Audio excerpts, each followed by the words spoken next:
Boa tarde, pessoal. Como prometido, a aula que nós havíamos agendado como a segunda aula, em que vamos falar acerca das infecções de transmissão sexual, aqui no nosso canal Ciências Médicas de Moçambique. Aqui está, então seja bem-vindo ao nosso canal. E assim sendo, vamos prosseguir com a apresentação da nossa segunda aula. Então, temos aí como introdução as infecções de transmissão sexual ou as famosas ITS, anteriormente conhecidas como doenças sexualmente transmissíveis, DSTs.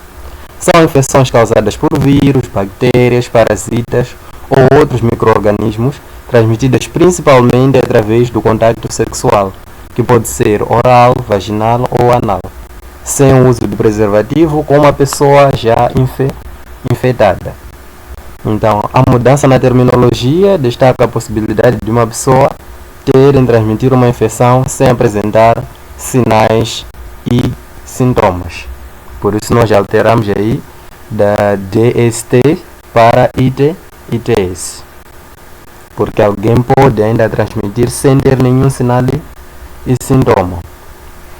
Como conceito, temos aqui que a ITS refere-se a qualquer infecção que pode ser transmitida através da atividade sexual, e é crucial entender que uma pessoa pode estar infectada e transmitir a infecção sem mesmo, nesse caso, apresentar os sintomas, conforme já havíamos falado ainda lá na introdução.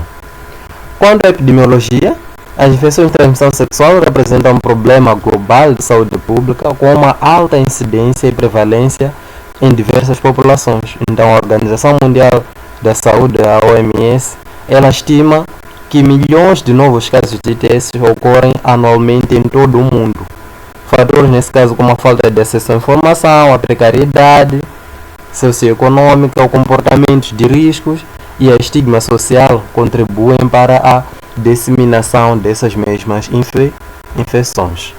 Quanto aos tipos de ITS, temos aqui que elas podem ser classificadas de acordo com o agente causador, onde vamos encontrar as bacterianas, como é o caso da clamídia, gonorreia, a sífilis e o cancro mole, ou por outra, linfogranuloma venéreo.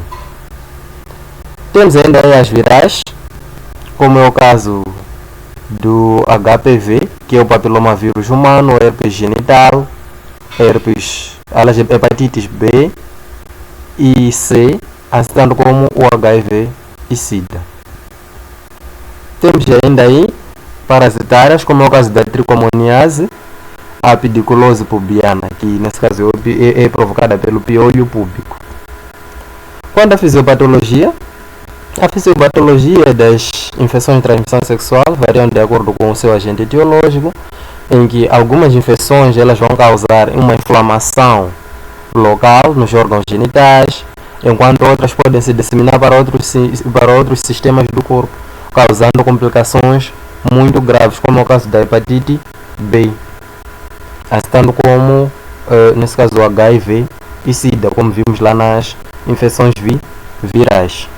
Então, a resposta imunológica do hospedeiro também desempenha um papel importante na progressão da mesma infecção. Por isso, poderemos ver mais adiante que um paciente com o vírus de HIV, infectado pelo vírus do HIV, tem mais chances de desenvolver formas graves dessas mesmas infecções de transmissão sexual.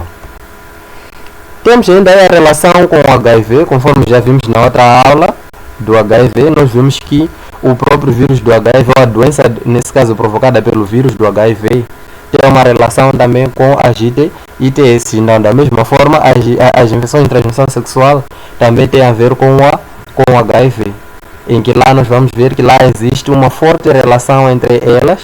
Então, a presença de uma infecção de transmissão sexual aumenta o risco de transmissão do HIV, porque o que acontece? Tem aquela inflamação, nesse caso, em que lá nós encontramos as lesões genitais, que nesse caso vão provocar aquela inflamação, e provocando aquela inflamação pode criar uma certa porta para a entrada desses mesmos vírus, como é o caso, por exemplo, quando temos a sífilis, lá temos alguma ferida nesse caso, que é mais ou menos o cancro não doloroso, que é aquela pequena cavidade que nós vamos encontrar lá aberta, já é uma porta de entrada, assim sucessivamente. Então, as pessoas com HIV também podem apresentar manifestações atípicas de outras ITS, como nós já havíamos falado, que as infecções de transmissão sexual podem, nesse caso, apresentar certas complicações de certas formas não exatas daquela mesma doença em pessoas com HIV. Quanto ao quadro clínico, o quadro clínico das ITS é bastante variado, dependendo do agente causador, em que temos aí algumas ITS podem ser assintomáticas, enquanto outras podem apresentar sintomas, como é o caso, temos aí o corrimento genital, em que vai sair certas secreções com uma cor, odor e consistências alteradas. Temos as úlceras genitais, como é o caso, nesse caso da sífilis, em que vai aparecer feridas e lesões na região genital. Temos as verrugas genitais, que são lesões verrucosas na região genital. Temos ainda a dor pélvica, que é uma dor na parte inferior do abdômen. Temos a coceira ou ardência na região genital. Temos ainda a dificuldade ou dor a urinar. Temos ainda as ínguas, que são os gânglios linfáticos, que ficam inchadas, geralmente na região da virilha. Como complicações, as ITS não tratadas podem levar a complicações graves, como é o caso da doença inflamatória pélvica nas mulheres, pode causar ainda a infertilidade, gravidez ectópica, aborto e, nesse caso, uma dor pélvica crônica. Pode ainda provocar a esterilidade em homens e mulheres, como eu já falava, quando uma mulher, por exemplo, está grávida com uma infecção de transmissão sexual, pode ter o aborto espontâneo, parto prematuro ou infecção neonatal, onde vamos ir encontrar, por exemplo, a sífilis congênita, caso seja, nesse caso, uma ITS que seja a sífilis. Temos ainda aí câncer, em que alguns tipos de ITS, como o papilomavírus humano, estão associados ao desenvolvimento do câncer do colo, do útero, pênis e ânus. Temos ainda o aumento do risco de infecção pelo vírus do HIV. Temos as complicações neurológicas e cardiovasculares, no caso da sífilis não tratada. A sífilis ela pode ainda provocar complicações neurológicas e cardiovascular, caso não for tratada. Quanto ao diagnóstico, é feito por meio de exames clínicos e laboratoriais, onde vamos encontrar o exame físico, onde vamos avaliar, nesse caso, os órgãos genitais e outras partes do corpo. Os exames laboratoriais temos a coleta de amostras de secreções, sangue e urina para identificar o agente causador. Quanto ao diagnóstico diferencial, devemos diferenciar uma ITS de outras, nesse caso, doenças que podem apresentar algum quadro semelhante, como é o caso das infecções urinárias, as dermatites, a candidíase e outras doenças inflamatórias. A anamnese detalhada e o exame físico são totalmente cruciais para o diagnóstico diferencial.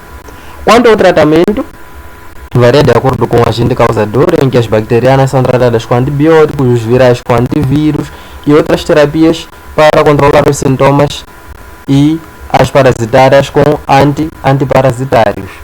Então, é fundamental seguir as orientações médicas e completar o tratamento para evitar complicações. Nesse caso, resistência também medicamentosa e a disseminação da infecção. O tratamento do parceiro sexual é fundamental para evitar a reinfecção. Porque hoje eu estou com uma infecção de transmissão sexual, me envolvi com a minha parceira. Amanhã eu apenas sou tratado. E amanhã eu volto a me envolver com aquela mesma parceira e eu já havia deixado praticamente, ela pode até não ter os sinais e sintomas da tal infecção. Se ela não for tratada também, praticamente, se eu volto a me envolver com ela, volto a me reinfectar. Quanto ao prognóstico, depende do agente causador, da precocidade também do diagnóstico e da adesão ao tratamento.